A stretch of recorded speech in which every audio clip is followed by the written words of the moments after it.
On today's episode of Locked On Fantasy Basketball, I'm going to be talking about the Los Angeles Lakers and the LA Clippers. Michael Bolton. Let's get to it. Let's get to it indeed.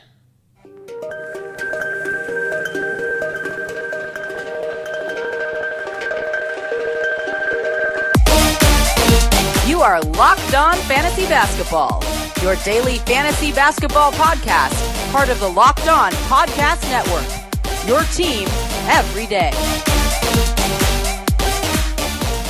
Hello and welcome to the Locked On Fantasy Basketball podcast brought to you by Basketball Monster. My name is Josh Lloyd and I am the lead fantasy analyst at basketballmonster.com and at Yahoo Sports Australia. And you can find me on Twitter as always at redrock_bball and on Instagram at Locked On Fantasy Basketball. These are the last two teams that we're talking about in the Orlando restart, both the LA teams, the Clippers and the Lakers. So let's get stuck straight into talking about it.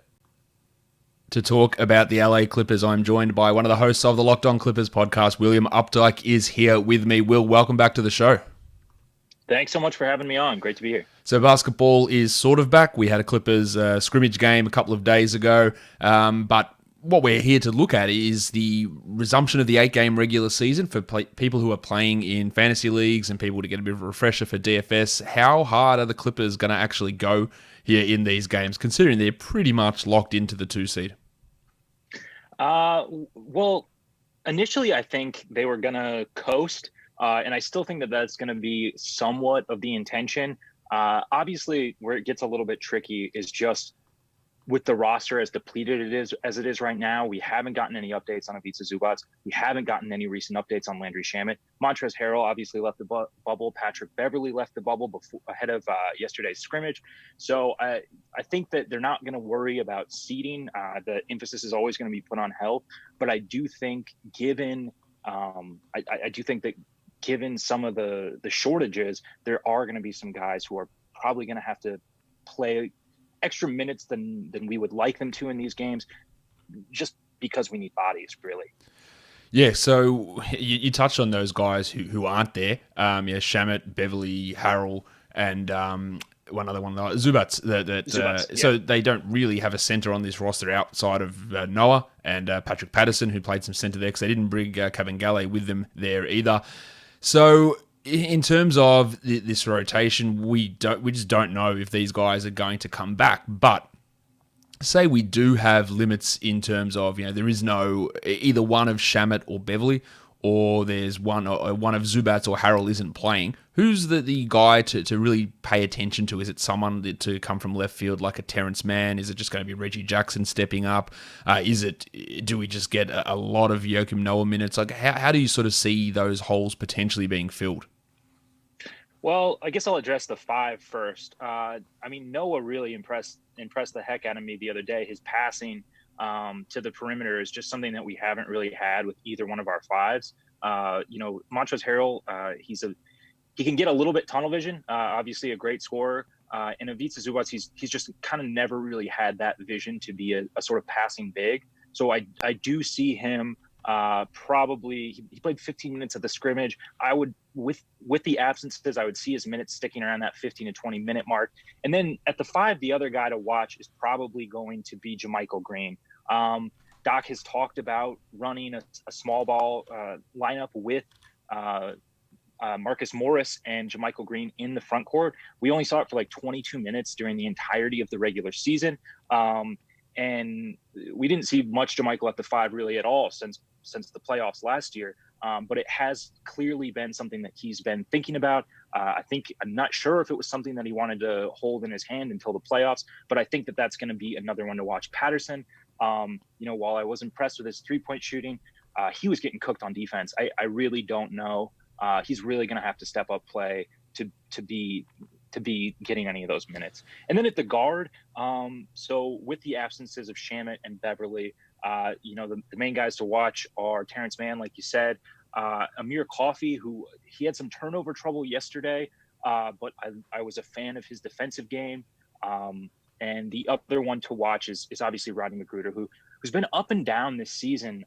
It seemed this year he kind of took a step back from where he was with the Heat. But the thing to keep in mind with that is he was coming back from an injury that he suffered last year before he joined the team. And then he had another in-game injury. So I think that this is the first time that we're seeing him back at full strength. So hopefully he's going to be able to carve out some minutes there. And then, Reggie became a huge piece of that second unit in the 9 games that he was able to play post the trade deadline. And he's obviously, he's going to be carrying a much heavier burden. And then obviously, Lou Williams is going to be the scorer, and he's going to be he's going to have to go back to being the main facilitator on that second unit with the absence of Beverly. What do we make of Kawhi Leonard? Like, he's not going to play all 8 of these games. I can guarantee you that, because there is a back-to-back in there. In terms of minutes, will we be getting 33-minute Kawhi Leonard? Will we be getting 25-minute Kawhi Leonard? Like, how is his health, and how is it being viewed for these 8 games? So far he's looked great. This is the most time he's ever had out from basketball, Yep. Probably since he was 14 years old. So he's looking great, but I would guess he's going to be around that 20 to 25 minute mark. And if they do end up having his in-game minutes up to, let's say, like that 30 to 32 mark, I don't think it would be until the last games leading into the playoffs, just to sort of get him used to a higher minutes load. But for the 6 games, or whatever leading up to those last couple, I would guess he'd be in the 25-minute mark, unless due to absences, he has to play a little bit more games. But I see them prioritizing health over, like I said earlier, seeding or anything like that. So I think they're going to keep the load low and just try to save him for, big minutes and shorter rotations in the playoffs. Yeah, that makes Kawhi a pretty risky DFS player and fantasy draft guy. Through this time, I think he's probably going to struggle to be a top 15 guy just because of the low minutes. I think everyone on this team will see their minutes drop down a little bit. But let's talk about some of the newer additions. You talked about Reggie Jackson already. How did Marcus Morris fit in with this team after coming over at the trade deadline? He is a starter now alongside George and Leonard. So realistically, they're starting 3 guys whose best position is probably at the 4 and playing them through the 2-3-4. Is there any clunkiness there? Morris, we know, does like having the ball in his hands. How did he fit with those 2 other guys? Honestly, I was really unimpressed with the fit after the trade deadline. He had a couple games where he shot the ball well. It's clear, though, that he was kind of struggling to fit in that. A switch from being, what he was in New York and having the ball in his hands and being, his own shot creator. I think that he took a step back trying to fit into that role. But I think it's working out a little bit better now that he got to the bubble late, so that he hasn't even had as many practices as the rest of the guys. But the fit looked a little bit better yesterday at the scrimmage, and his defense looks a little bit better, which I think is gonna be very helpful, especially if we have to lean into small ball lineups. So I guess on the surface, you look at Marcus Morris and you go, he's a pretty good player. Like he's shooting has improved, he's scoring well for the Knicks, he's got some good defense. But on a team where your perimeter defenders are already Paul George and Kawhi Leonard, who are already excellent shooters, need the ball in their hands, and really, really good defenders, Morris comes in as the worst defender of that trio and comes in as the worst offensive player of that trio and the worst shooter of that trio, but still is going to try and get the ball in his hand. So the fit there is a little bit weird just in that respect, because it does feel a bit duplicative. Yes, definitely. Or maybe triplicative, maybe. Triplicative, I like that. It's an interesting fit. A lot of people, like you said, kind of jammed at their natural position is probably all like the 3, is really the 4 probably. So it's definitely going to be an adjustment, and his shooting kind of fell off a cliff once he came to LA. Through those 9 regular games, his 3-point shooting fell to something like 28%. So he's clearly having trouble getting into the rhythm. But I think that, everybody has the same goal, obviously, through these 8 games, just try to take care of business and look for the playoffs. And I do think that he will fit into that role a little bit more. I also think with being the worst defender out of those 3, it allows him to kind of take assignments where he doesn't necessarily have to be the quickest laterally or anything like that. He can just kind of maybe take a little bit more punishment inside that you don't want to on matchups that you don't really want Kawhi or PG taking. It also gives a little bit more flexibility to have a bigger body like that. And then if you're putting Kawhi or Paul George on guards, especially like dangerous backcourt duos, looking at maybe OKC or Portland if those are possible matchups. Okay, so I think this team it is going to hinge so much on these players in terms of the guys who aren't there, those four guys, in terms of how this rotation is going to look. You're going to get the value out of George and Leonard, some sort of value out of them, but just don't be expecting big minutes there. Harrell, Williams, they're going to do their thing, and then there is going to be sort of spot guys that step up, and I think Terrence Mann is probably the most interesting of those guys who will likely be out of the rotation on a regular basis, but could step up for some big games. But you'll have it covered for us all over on Locked On Clippers across this restart and all the way through the playoffs, hopefully for you guys, through to the NBA Finals. So thanks for jumping on Locked On Fantasy Basketball with me. Absolutely. Thanks so much for having me.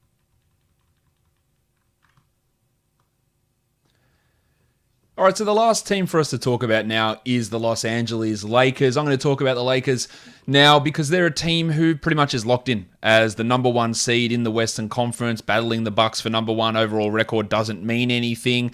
They are dealing with a couple of absences. Avery Bradley and Rajon Rondo won't be available for Bradley's not going to be available for the rest of the season. Rondo's going to be out 7 weeks now at the moment, which is all of the regular season. Probably the first round or so of the playoffs. I've talked plenty about Rondo. He was the worst player on this team all season. The team was significantly better without him on the court. They were better with Alex Caruso running at point guard. They were better with LeBron James there, of course. Rondo is a bad defender and a bad offensive player, and it actually helps their chances. But this means that there are two rotation players who are out of their regular rotation. So players are going to have to step up. I think the number one guy that's going to step into the rotation there, well, first of all, I think Alex Caruso gets a bump in minutes. So he is going to take on, instead of 17, 18 minutes, he's probably going to be 20 to 24 minutes, although he's currently dealing with a bit of a back problem. I don't think that's too much of a concern. I think he jumps up to like 24 minutes. So he could potentially be a late round redraft guy and maybe a DFS player. So he's an interesting guy to look at. So he gets his minutes increased. Kentavious Caldwell-Pope, he starts for Avery Bradley, so his minutes go up as well. So we know he's not a great fantasy player, and I probably have him behind Caruso for this restart, redraft, league type scenario. So I wouldn't be looking too much into him as an option. But there's still those two spots that need to be filled. They did sign Dion Waiters and J.R. Smith. I think Waiters almost definitely gets one of those rotation spots, and the Lakers will probably go 11, maybe 12 deep in this regular season. So I think we get Dion Waiters push into a rotation role here. It won't be a 25-minute scoring 18 points role. He might play 15 minutes. He'll do some ball handling. I think he can do a serviceable job, if not better than what Rondo was able to do. So a guy that can score, a guy that can shoot, a guy that can pass a little bit as well, even though his free throws are pretty rough. But I think he steps up. And I think the other guy that probably comes in is Quinn Cook over J.R. Smith. J.R., of course, hasn't played in 2 years. And if they wanted to sign J.R. Smith, they could have signed him when they signed Quinn Cook last offseason. They did not. Cook has some moments. He's horrible defensively, but he's a really good three-point shooter. JR's a really good three-point shooter as well. J.R. Smith is unfortunately 35 years of age, and Quinn Cook is 27. They both struggle defensively, and maybe they move back and forward in and out of the rotation, but I don't think either of those guys is going to be having a significantly large role. The large roles are Davis, they're LeBron, it's Danny Green, it's Caruso, KCP, Kuzma probably gets a couple of extra minutes. Dwight Howard, Markieff Morris. Then you've got JaVale McGee in there as well with Waiters, Cook, and Smith probably getting the rest of those minutes. I would like to see them try Talen Horton-Tucker with Bradley and Rondo out. He's lost a lot of weight. He's the youngest player on this team. He's still not 20 years of age. He can handle the ball. The shooting is a little bit of a question mark for him, but he's a really, really strong defender. Massive length as well. So he'd be a name to at least watch in games that LeBron rests or they sit KCP or Caruso. And if they weirdly start THT in one of these games, which is not a completely ridiculous scenario, he'd be someone that I'd be watching. So realistically, what we're looking at here is Bradley and Rondo out, Waiters and Cook in with a little bit of Smith and a little bit of Horton-Tucker sprinkled in. The big men spots, you've got Howard, you've got McGee, you've got Kuzma, and you've got Morris. Outside of Anthony Davis, who's going to get his 30 minutes, and Davis and LeBron aren't going to be playing 35, 36 minutes, I don't believe, in this restart. There's no need for them to. They'll just be easing themselves in. So you're going to have the rest of those big men minutes split between Kuzma, Howard, Morris, and McGee, which probably keeps 3 or 4 of those guys under 20 minutes. Kuzma, because he can play a little bit at the 3, will probably push up a little bit with the absence of Bradley. meaning more Danny Green goes down to the 2. So that will help him get some minutes, but he's not going to be someone that I think we should be looking at as any sort of draftable option, considering his absolute suckiness for this entire season. He was bad. Kuzma was the 250th ranked player in 25 minutes a night, and I don't think he's going to really come in and start cracking the top 100 here in this restart. But in games where Davis or LeBron sits, he'll play 30 minutes and he will get his usage to jump up, and then he will have some interesting numbers for DFS, or if you're looking for streaming type situations, if streaming is even allowed in the league that you're playing in for the restart situation. I think Davis, you're still considering him as a top 3, top 4 guy, but with the fact that he could miss one of the 8 games coming up here, probably pushes him down a little bit, and LeBron is maybe outside of that first round range for a restart league. Danny Green can also be probably a top 90 player. He's also 33 years of age, so absolutely could be a guy that gets rested for 1 or 2 of these restart games. This is a team who has almost no motivation to go super hard during this time, apart from sort of integrating Markieff Morris and Dion Waiters and a little bit of J.R. Smith and just seeing what those guys can do, because we know what Danny and LeBron and Davis and KCP and Howard and McGee, we know what they're going to do. Maybe it is they give extra minutes to Kuzma to force a bit of confidence into him. And maybe it is just we get a little bit of Waiters in there. But these are it's not a team that is super exciting from a fantasy point of view. We've got the 2 top dogs and then really not much else. And their value is going to be neutered a little bit just because of the scenario that they currently find themselves in. Short podcast today. Not much to talk about with these 2 teams. I didn't think so. Just a short one. We'll be back tomorrow as we count down to the beginning of the NBA season. Don't forget, subscribe, Apple Podcasts, Google Podcasts, Stitcher, Spotify, and on YouTube. Guys, we are done here. Thank you so much for listening, everyone. See ya.